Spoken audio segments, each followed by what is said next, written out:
Assalamualaikum warahmatullahi wabarakatuh. Kembali lagi di channel Berita Mistis. Untuk kisah kali ini masih melanjutkan dari kisah yang sebelumnya, sebuah kisah dari tulisannya La Mistik, sebuah kisah yang berjudul Desa Linggarjati. Dan sebelum kita lanjut ke ceritanya, tekan dulu tombol like video ini dan jangan lupa tekan juga tombol subscribe channel ini. Nyalakan juga lonceng notifikasinya agar tidak ketinggalan cerita-cerita lainnya dari channel ini. Dan buat teman-teman yang pengen belanja-belanja, nanti silahkan saja klik etalase yang ada di pojok kiri bawah. Atau teman-teman bisa kunjungi link pembelian yang ada di kolom deskripsi. Dan seperti apa untuk kisah kali ini? Langsung saja kita masuk ke ceritanya.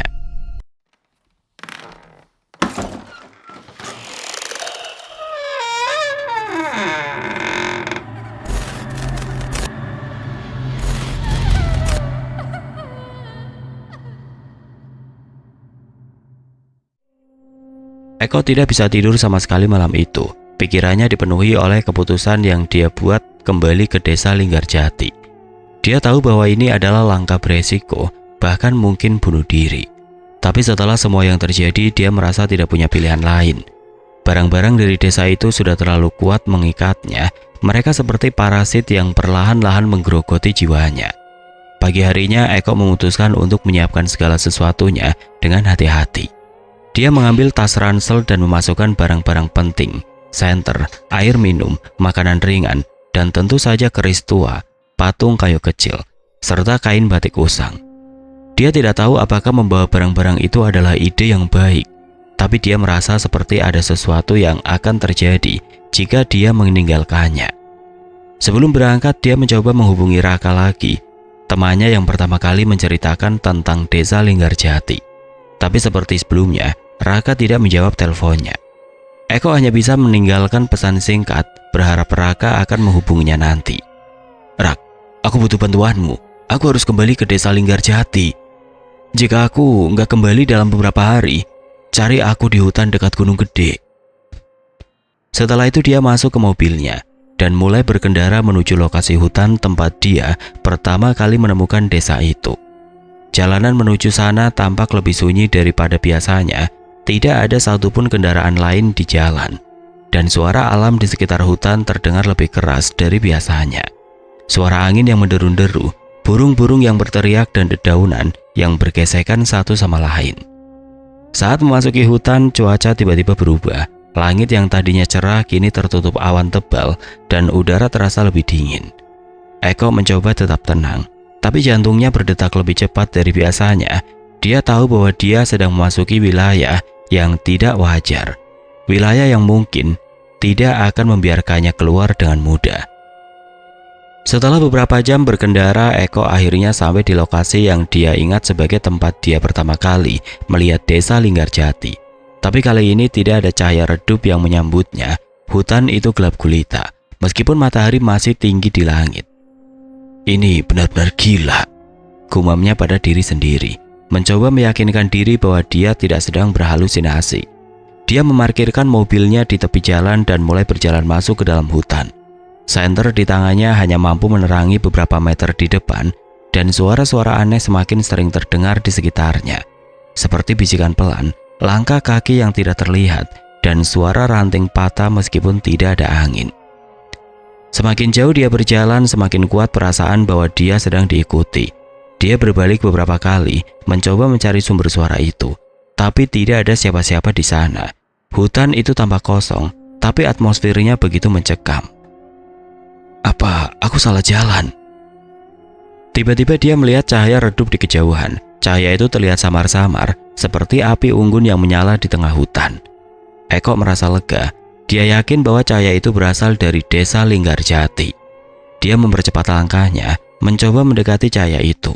Semakin dekat, semakin jelas bahwa cahaya itu memang berasal dari sebuah desa kecil yang tersembunyi di tengah hutan. Desa itu tampak persis seperti yang dia ingat, rumah-rumah berdinding kayu, atap jerami yang lapuk, dan lapangan kecil dengan api unggun di tengahnya. Tapi kali ini ada sesuatu yang berbeda. Penduduk desa itu tampak lebih banyak dari sebelumnya, dan mereka semua menatap Eko dengan mata kosong.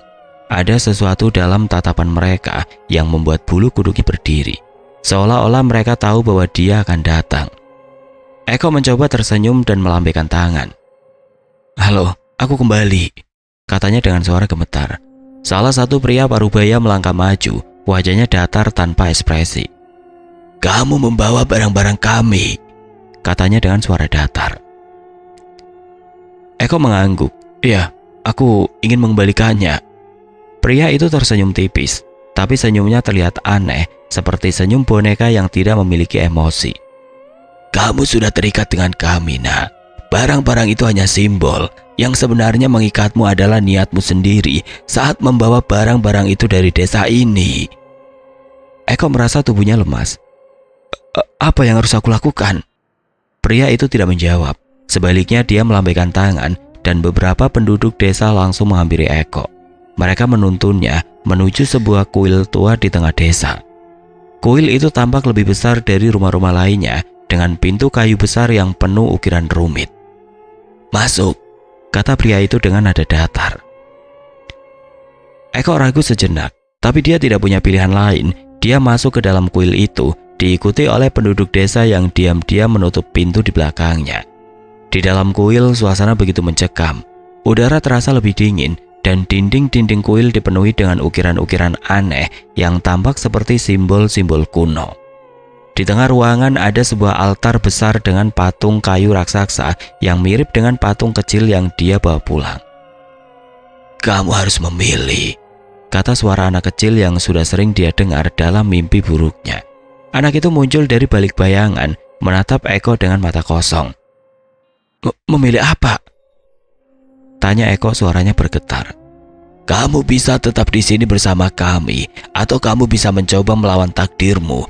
Tapi ingat, jika kau memilih yang kedua, kamu mungkin tidak akan selamat. Eko merasa seperti dunianya runtuh. Dia tidak tahu mana yang lebih buruk, menjadi bagian dari desa itu atau mencoba melawan takdirnya. Tapi dia tahu satu hal, dia tidak bisa mundur sekarang. Aku akan melawan, kata Eko akhirnya, mencoba terdengar lebih percaya diri daripada yang dia rasakan. Anak itu tersenyum, tapi senyumnya terlihat aneh, seperti senyum boneka yang tidak memiliki emosi. Baiklah, kami akan lihat seberapa kuat kamu. Di dalam kuil tua yang dingin dan gelap, Eko berdiri di hadapan altar besar dengan patung kayu raksasa yang menatapnya tanpa ekspresi. Udara di sana terasa lebih berat, seolah-olah seluruh ruangan dipenuhi oleh kekuatan gaib yang tidak bisa dilihat tapi sangat terasa. Penduduk desa Linggarjati berdiri di sekelilingnya, diam seperti patung hidup. Mereka tidak bicara, tapi tatapan kosong mereka membuat Eko merasa seperti sedang diadili. Anak kecil yang sebelumnya muncul dari balik bayangan kini berdiri di depan altar, memegang sebuah benda aneh, sebuah mangkuk kecil yang penuh cairan hitam pekat. Dia menatap Eko dengan mata besar yang kosong, lalu berkata pelan, "Kamu sudah memilih untuk melawan takdirmu, tapi ingat, ini bukan soal keberanianmu, ini soal apa yang kau yakini." Eko mencoba tetap tenang, meskipun jantungnya berdetak kencang. "Apa maksudmu? Apa yang harus aku lakukan?" Anak itu tersenyum tipis, senyum yang sama anehnya seperti sebelumnya. "Kamu harus membuktikan bahwa kamu layak untuk bebas dari ikatan kami. Tapi jika kamu gagal, kamu akan menjadi bagian dari kami selamanya." Sebelum Eko sempat bertanya lebih lanjut, salah satu penduduk desa maju ke depan dan meletakkan sebuah benda di atas altar. Keris tua yang dia bawa pulang dari desa itu. Keris itu tampak lebih besar daripada yang dia ingat, dengan ukiran rumit di gagangnya yang sekarang bersinar redup. Di sebelah keris ada patung kayu kecil dan kain batik usang yang juga dia bawa dari desa itu. "Barang-barang ini adalah simbol ikatanmu dengan kami," kata pria parubaya yang pertama kali menyambutnya saat dia tiba di desa. Suaranya datar, tapi ada kekuatan yang menggema di setiap ikatannya. "Mereka adalah jimat yang menghubungkanmu dengan dunia kami. Jika kamu ingin bebas, kamu harus melepaskan ikatan itu." "Bagaimana caranya?" tanya Eko, suaranya gemetar. Pria itu tidak menjawab langsung. Sebaliknya dia mengangkat tangannya dan pintu kuil yang tadinya tertutup rapat tiba-tiba terbuka lebar. Di luar, langit malam terlihat gelap gulita. Tanpa satupun bintang atau bulan yang menyinari, angin dingin bertiup masuk, membawa aroma tanah basah dan sesuatu yang tidak bisa dijelaskan, seperti aroma kematian. "Kamu harus pergi ke hutan itu," kata pria itu akhirnya, menunjuk ke arah pintu kuil. Di sana kamu akan menemukan jawaban tentang siapa dirimu sebenarnya. Eko ragu sejenak. Dia melihat ke arah barang-barang di atas altar, keris tua, patung kayu dan kain batik. Ada sesuatu dalam tatapannya yang membuatnya merasa seperti barang-barang itu adalah bagian dari dirinya sendiri. Tapi dia tahu bahwa dia tidak punya pilihan lain. Jika dia ingin bebas, dia harus melakukannya. Aku siap, kata Eko akhirnya, mencoba terdengar lebih percaya diri daripada yang dia rasakan. Anak kecil itu tersenyum lagi, lalu memberikan mangkuk kecil berisi cairan hitam itu kepada Eko. Minumlah ini akan membantu kamu melihat kebenaran. Eko menatap mangkuk itu dengan ragu. Cairan hitam di dalamnya tampak seperti tinta dan baunya menusuk hidung. Apa ini aman? Anak itu tertawa kecil, tapi tawanya terdengar dingin. Tidak ada yang aman di sini, Mas. Tapi jika kamu ingin tahu kebenaran, kamu harus melakukannya. Dengan nafas berat, Eko mengambil mangkuk itu dan meminum isinya. Rasanya pahit dan dingin, seperti es yang mencair di mulutnya. Begitu cairan itu masuk ke tubuhnya, pandangannya langsung kabur. Dia merasa tubuhnya ringan, seolah-olah dia sedang melayang. Saat Eko sadar kembali, dia berada di tengah hutan yang sama sekali berbeda. Pohon-pohon di sekitarnya tampak lebih besar dan lebih tua daripada yang pernah dia lihat sebelumnya. Langit di atasnya gelap gulita, tapi ada cahaya redup yang menyala di kejauhan, seperti api unggun. Dia mencoba bergerak, tapi kakinya terasa berat, seperti ditahan oleh sesuatu yang tidak kasat mata. Ini tempat apa? Gumamnya pada diri sendiri. Suara-suara bisikan pelan mulai terdengar di sekelilingnya. Kali ini suara itu tidak hanya terdengar di telinganya, tapi juga di dalam kepalanya. Mereka bergema seperti puluhan orang berbicara dalam bahasa yang tidak dikenalnya. Meskipun begitu, entah kenapa dia bisa memahami artinya. Kamu adalah bagian dari kami. Kamu sudah mati, tapi kamu belum siap meninggalkan dunia ini. Eko merasa tubuhnya gemetar hebat. Apa maksudmu? Aku masih hidup. Tiba-tiba dia melihat bayangan hitam besar bergerak di antara pepohonan. Bayangan itu mendekat perlahan hingga akhirnya berdiri di depannya. Bentuknya mirip manusia, tapi wajahnya tidak terlihat. Dia hanya bisa melihat sepasang mata merah menyala yang menatapnya tajam. Kamu sudah mati dalam kecelakaan mobil itu, kata sosok itu dengan suara yang bergema. Tubuhmu yang asli sudah dikubur. Yang kamu lihat sekarang hanyalah rohmu yang terjebak di antara dunia nyata dan dunia gaib. Eko merasa seperti dunianya runtuh. Dia mencoba melawan, tapi suara-suara itu terus bergema di kepalanya. Tidak, ini tidak mungkin. Sosok itu tidak menjawab. Sebaliknya, dia melambaikan tangannya dan Eko melihat kilasan gambar-gambar aneh di depan matanya. Mobil yang terguling di tepi jalan, tubuhnya yang terbaring tidak bernyawa di kursi pengemudi, dan prosesi pemakaman yang dihadiri oleh beberapa temannya. Aku sudah mati, tanyanya, suaranya bergetar. Sosok itu mengangguk. Ya, tapi kamu belum siap menerima kematianmu. Itulah sebabnya kamu terjebak di sini, di desa Linggarjati. Desa ini adalah tempat peristirahatan bagi mereka yang belum siap meninggalkan dunia ini. Barang-barang yang kamu bawa dari sini adalah jimat yang mengikatmu dengan dunia kami. Eko merasa seperti ada sesuatu yang menekan dadanya. Dia mencoba menarik nafas, tapi udara terasa semakin berat. Apa yang harus aku lakukan? Kamu harus menerima kenyataan bahwa kamu sudah mati, kata sosok itu dengan nada datar. Hanya dengan cara itulah kamu bisa bebas. Eko terdiam, tubuhnya gemetar hebat. Pikirannya berputar-putar mencoba mencerna apa yang baru saja dia dengar. Dia sudah mati, tubuhnya sudah dikubur. Semua kenangan tentang kecelakaan mobil itu mulai kembali menghantuinya. Cahaya redup di tengah hutan, desa Linggarjati yang misterius, dan barang-barang aneh yang dibawa pulang. Tapi bagaimana mungkin dia tidak menyadarinya?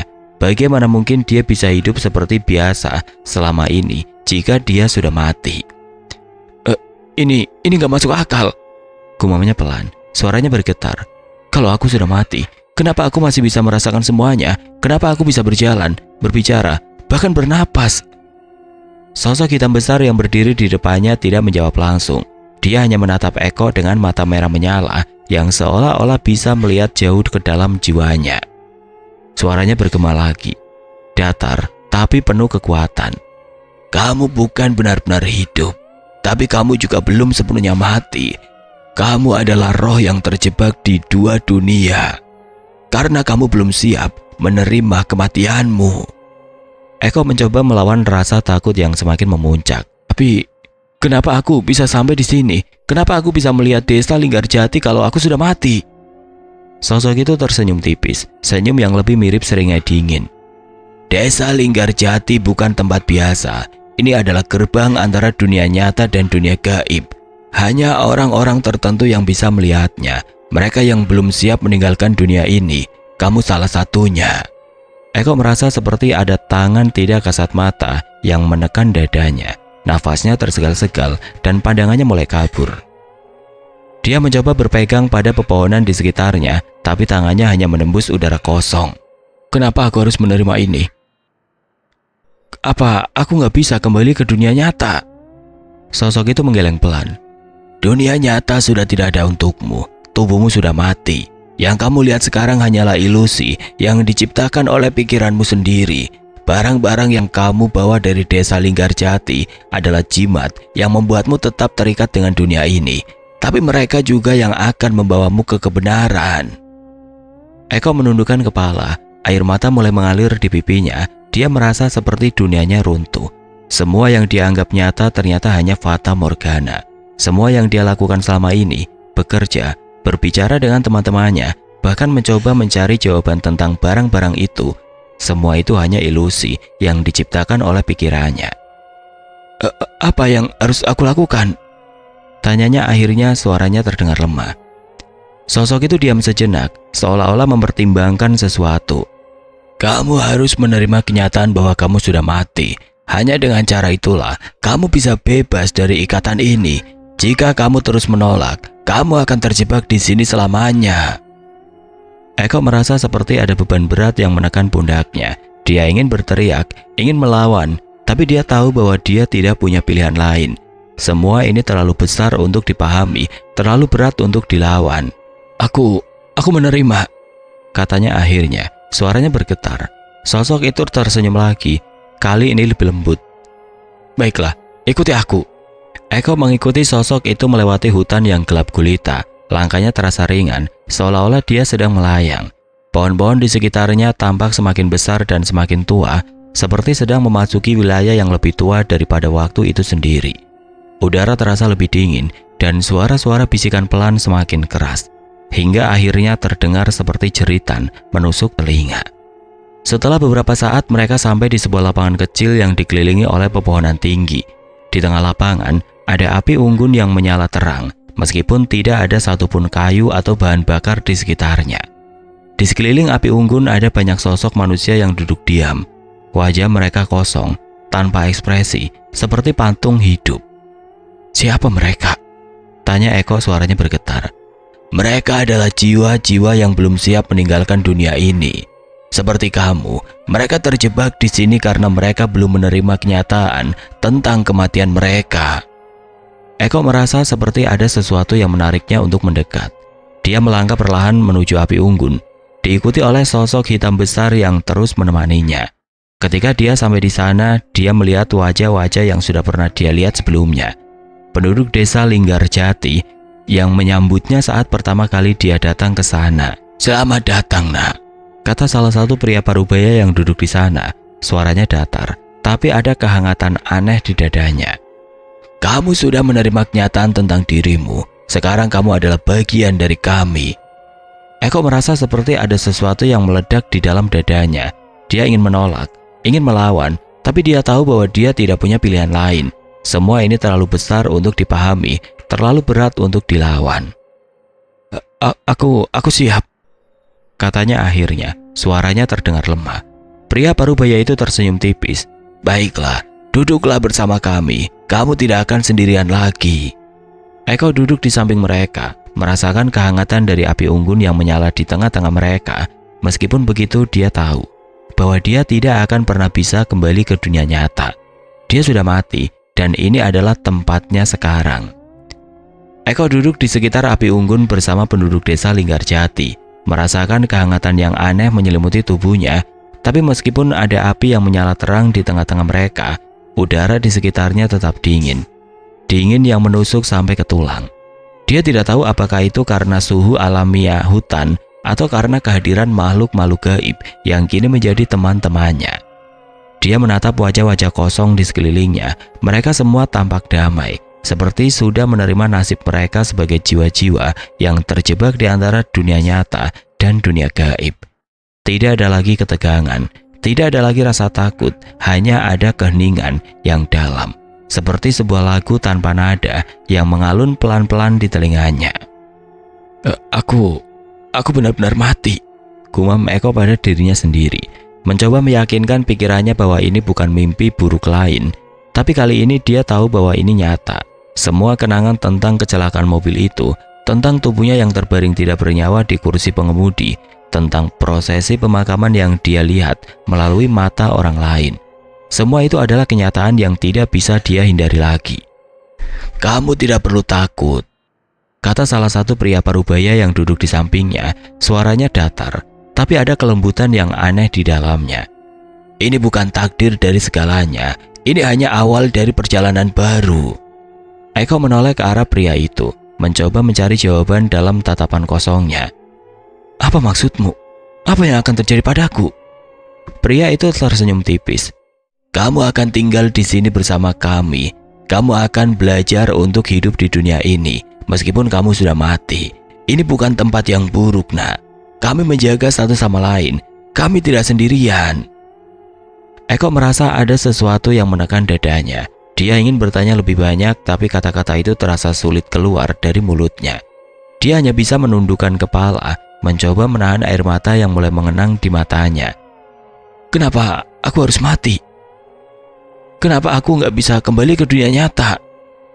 Salah satu wanita tua yang duduk di sudut lapangan angkat bicara. Suaranya lembut, seperti suara angin yang berbisik di antara pepohonan. Tidak ada yang bisa memilih kapan mereka mati, nak. Kematian adalah bagian dari kehidupan. Yang bisa kita lakukan hanyalah menerimanya. Eko menatap wanita itu, mencoba mencerna kata-katanya. Dia tahu bahwa wanita itu benar, tapi hatinya masih terasa berat. Dia belum siap meninggalkan dunia nyata, belum siap meninggalkan segala hal yang dia kenal selama ini. Lalu, apa yang harus aku lakukan sekarang? Wanita itu tersenyum tipis. Kamu harus belajar untuk hidup di sini. Kamu harus belajar untuk menerima kenyataan bahwa kamu sudah mati. Tapi jangan khawatir, kamu tidak akan sendirian. Kami akan membantu kamu. Eko mengangguk pelan. Meskipun hatinya masih dipenuhi oleh rasa takut dan kebingungan, dia mencoba fokus pada api unggun yang menyala di tengah-tengah mereka. Mencoba menenangkan pikirannya. Api itu terlihat begitu nyata, meskipun dia tahu bahwa ini hanyalah ilusi yang diciptakan oleh kekuatan gaib. Beberapa jam kemudian Eko mulai merasa lebih tenang. Penduduk desa Linggarjati mulai bercerita tentang kehidupan mereka di dunia ini. Ada yang meninggal karena kecelakaan, ada yang meninggal karena penyakit, dan ada juga yang meninggal karena bunuh diri. Tapi semuanya memiliki satu kesamaan. Mereka belum siap meninggalkan dunia nyata saat kematian menjemput mereka. Kami semua terjebak di sini karena kami belum bisa menerima kenyataan, kata salah satu pria muda yang duduk di sampingnya. Tapi lama-lama kita belajar untuk menerimanya. Kita belajar untuk hidup di dunia ini meskipun kita sudah mati. Eko mendengarkan dengan seksama, mencoba memahami apa yang mereka katakan. Dia tahu bahwa dia tidak punya pilihan lain. Jika dia ingin bertahan, dia harus belajar untuk menerima nasibnya. Bagaimana caranya? Tanyanya akhirnya. Suaranya terdengar lebih percaya diri daripada sebelumnya. Pria muda itu tersenyum tipis. Kamu harus melupakan dunia nyata. Kamu harus melupakan semua kenangan tentang kehidupanmu yang dulu. Itu satu-satunya cara untuk bebas dari rasa sakit. Eko merasa seperti ada sesuatu yang menekan dadanya. Melupakan dunia nyata, melupakan semua kenangan tentang kehidupannya yang dulu. Itu terdengar mustahil, tapi dia tahu bahwa dia tidak punya pilihan lain. Jika dia ingin bertahan, dia harus melakukannya. Aku akan mencoba, katanya akhirnya. Suaranya terdengar lemah. Pria muda itu mengangguk pelan. Itu sudah cukup untukku sekarang. Nanti kamu akan belajar lebih banyak. Malam itu Eko tidur di salah satu rumah kecil di desa Linggarjati. Rumah itu terlihat persis seperti rumah-rumah lainnya, berdinding kayu, atap jerami dan suasana yang tenang. Di dalam rumah itu ada sebuah kasur tipis dan selimut tua yang tergeletak di sudut ruangan. Eko merebahkan diri di kasur itu, merasa tubuhnya yang lelah akhirnya bisa beristirahat. Tapi sebelum dia benar-benar tertidur, dia melihat sesuatu di sudut ruangan. Sebuah cermin besar yang tampak seperti baru muncul dari udara kosong. Dia bangkit perlahan, mencoba melihat ke dalam cermin itu. Awalnya dia hanya melihat bayangan dirinya sendiri. Tapi ketika dia menatap lebih lama, dia melihat sesuatu yang membuat bulu kuduknya berdiri. Di balik bayangannya ada sosok lain yang berdiri diam, sosok yang mirip dengan dirinya, tapi lebih muda dan lebih hidup. Apa ini? Gumamnya mencoba mencari jawaban. Sosok itu tersenyum tipis, lalu berkata dengan suara yang bergema, "Kamu tidak sepenuhnya mati, Eko. Kamu masih memiliki kesempatan untuk kembali ke dunia nyata." Eko merasa seperti ada sesuatu yang meledak di dalam dadanya. Dia ingin bertanya lebih banyak, tapi sosok itu langsung menghilang, meninggalkan bayangan kosong di cermin. Apa maksudnya? Tanyanya pada diri sendiri, merasa bingung dan takut. Eko terbangun dengan perasaan aneh di dadanya, tubuhnya terasa ringan, seperti melayang, tapi ada sesuatu yang mengganjal dalam pikirannya. Bayangan sosok dirinya yang lebih muda di cermin semalam, dia tidak bisa berhenti memikirkannya. Apa maksud dari semua itu? Apakah dia benar-benar memiliki kesempatan untuk kembali ke dunia nyata? Ataukah itu hanya ilusi lain yang diciptakan oleh desa Linggarjati? Dia bangkit dari kasur tipis di rumah kecil itu dan melangkah keluar. Udara pagi di desa itu dingin, tapi tidak seberat malam-malam sebelumnya. Penduduk desa sudah mulai beraktivitas seperti biasa. Ada yang duduk di depan rumah mereka, ada yang berbicara pelan-pelan, dan ada juga yang hanya diam menatap kejauhan. Semua tampak damai, meskipun Eko tahu bahwa ini bukan dunia yang normal. Dia berjalan menuju lapangan kecil di tengah desa, tempat api unggun menyala semalam. Tapi kali ini api itu sudah padam, meninggalkan abu-abu yang tersebar di tanah. Di tengah lapangan ada patung kayu besar yang mirip dengan patung raksasa di kuil tua. Patung itu tampak seperti sedang menatapnya, seolah-olah mencoba memberitahunya sesuatu. Apa yang harus aku lakukan? Gumamnya pada diri sendiri, merasa bingung dan putus asa. Tiba-tiba suara anak kecil yang sering dia dengar dalam mimpi buruknya terdengar lagi. "Mas, kamu masih punya pilihan." Eko berbalik cepat, mencari sumber suara itu, tapi tidak ada siapa-siapa di sekitarnya, hanya angin yang berhembus di antara pepohonan. "Siapa kamu?" Suaranya bergetar. Suara itu bergema lagi, kali ini lebih dekat. "Aku adalah bagian dari desa ini, aku adalah bagian dari kamu." Eko merasa bulu kuduknya berdiri. Dia mencoba melangkah mundur, tapi kakinya seperti terpaku di tanah. "Apa maksudmu?" "Kamu tidak sepenuhnya mati," kata suara itu lagi. Kali ini lebih jelas. "Kamu masih memiliki kesempatan untuk kembali ke dunia nyata. Tapi ingat, jika kamu memilih untuk kembali, kamu harus meninggalkan semua kenangan tentang desa ini. Kamu tidak akan ingat apapun." Eko merasa seperti ada sesuatu meledak di dalam kepalanya. Dia ingin bertanya lebih banyak, tapi suara itu langsung menghilang, meninggalkan keheningan yang dalam. Beberapa jam kemudian Eko duduk di tepi hutan dekat desa Linggarjati. Dia mencoba memikirkan pilihannya. Jika dia memilih untuk kembali ke dunia nyata, dia harus melupakan semua yang terjadi di desa ini. Barang-barang aneh, penduduk gaib, dan bahkan cermin yang menunjukkan sosok dirinya yang lebih muda. Tapi jika dia memilih untuk tetap tinggal, dia akan menjadi bagian dari desa ini selamanya, hidup sebagai roh yang terjebak di antara dua dunia. Apa yang harus aku lakukan? Tiba-tiba dia melihat cahaya redup di kejauhan. Cahaya itu terlihat seperti api unggun, tapi kali ini lebih terang daripada sebelumnya. Dia mencoba berdiri, tapi tubuhnya terasa berat, seperti ditahan oleh sesuatu yang tidak kasat mata. "Kamu harus memilih," kata suara anak kecil itu lagi, kali ini lebih dekat. "Cepat atau lambat, kamu tidak bisa tetap di sini." Eko menatap cahaya itu, mencoba mencari jawaban. Dia tahu bahwa dia tidak punya banyak waktu. Jika dia ingin kembali ke dunia nyata, dia harus melakukannya sekarang. Aku ingin kembali," katanya. Akhirnya suaranya terdengar lemah. Cahaya itu langsung mendekat, menyelimuti tubuhnya dengan kehangatan yang aneh. Dia merasa seperti ada sesuatu yang menariknya, membawanya pergi dari desa Linggarjati. Pandangannya mulai kabur, dan suara-suara bisikan pelan mulai menghilang satu persatu. Saat Eko sadar kembali, dia berada di sebuah ruangan yang asing. Dia melihat sekelilingnya dinding-dinding putih, lampu neon yang menyala terang, dan aroma obat-obatan yang menusuk hidung. Dia mencoba bergerak tapi tubuhnya terasa lemah. "Di mana aku?" gumamnya pelan, mencoba mencerna apa yang terjadi. Seorang perawat masuk ke dalam ruangan, tersenyum padanya. "Selamat datang kembali, Pak Eko. Anda sudah tertidur selama beberapa minggu karena kecelakaan mobil. Kami senang akhirnya Anda sadar." Eko merasa seperti ada sesuatu yang hilang dari ingatannya. Dia mencoba mengingat apa yang terjadi sebelum dia tertidur, tapi semua terasa kosong. Yang dia ingat hanyalah kecelakaan mobil itu. Cahaya redup di tengah hutan, dan setelah itu kegelapan. "Desa Linggarjati," gumamnya pelan, mencoba mengingat sesuatu yang penting. Tapi kata-kata itu terasa asing di telinganya, seperti mimpi yang sudah lama dilupakan. Perawat itu tersenyum lagi. "Anda pasti masih bingung. Itu wajar setelah tidur begitu lama, tapi jangan khawatir, Anda akan pulih sepenuhnya." Eko mengangguk pelan, meskipun hatinya masih dipenuhi oleh rasa bingung. Dia mencoba fokus pada hal-hal yang ada di sekitarnya. Suara alat medis, aroma obat-obatan, dan cahaya terang dari lampu neon, semua terasa nyata. Tapi ada sesuatu yang membuatnya merasa tidak tenang. Beberapa hari kemudian, Eko sudah mulai bisa berjalan lagi.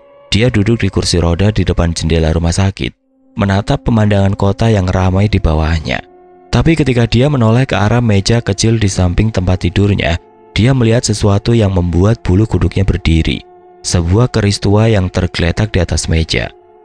"Di mana ini?" Ia mencoba mengingat sesuatu, tapi ingatannya kosong, seperti ada lubang besar di dalam pikirannya. Dia meraih keris itu, merasakan sensasi dingin yang menusuk tulang. Begitu tangannya menyentuh gagang keris, dia melihat kilasan gambar-gambar aneh di depan matanya. Desa tua di tengah hutan, penduduk dengan mata kosong dan api unggun yang menyala di tengah lapangan. "Linggarjati," gumamnya pelan, merasa seperti ada sesuatu yang memanggilnya. Tiba-tiba pintu ruangan terbuka. Seorang pria parubaya masuk, tersenyum padanya. "Halo Eko, sudah lama gak ketemu."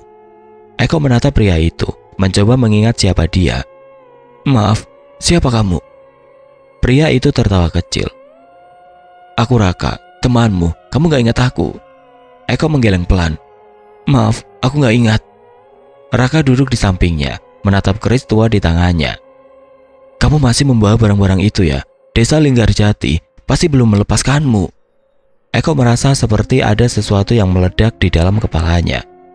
"Apa maksudmu?" Raka tersenyum tipis, tapi ada sesuatu dalam tatapannya yang membuat Eko merinding. "Kamu pikir kamu sudah kembali ke dunia nyata? Kamu salah, nak. Ini hanyalah awal dari perjalanan baru." Eko merasa tubuhnya gemetar hebat. Dia mencoba bertanya lebih banyak, tapi Raka langsung berdiri dan meninggalkan ruangan, meninggalkan dia sendirian dengan keris tua di tangannya.